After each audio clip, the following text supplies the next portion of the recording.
La mobilització ha estat la clau que ha permès arribar fins on estem. I la mobilització tornarà a ser la clau que ens permetrà el 27 de setembre conquerir allò que el 9 de novembre no ens van deixar conquerir, allò que el govern espanyol ho va impedir.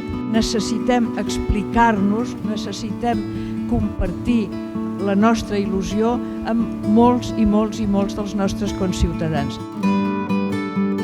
Doncs pensem que hi ha moltes persones que si som capaços d'explicar-nos s'encomanaran d'aquesta il·lusió. Aquesta macroconversa és en realitat la campanya més innovadora que en aquest sentit s'ha fet, perquè estem parlant d'arribar a milers i més d'1 milió de persones per una via directa. Preguntarem i escoltarem.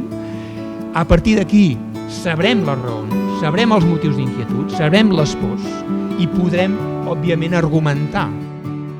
Sabem que volem construir un país lliure, un país just, i sabem quan ha de ser això, que és el 27 de setembre. Pensem fer la campanya d'estiu més potent de la nostra història.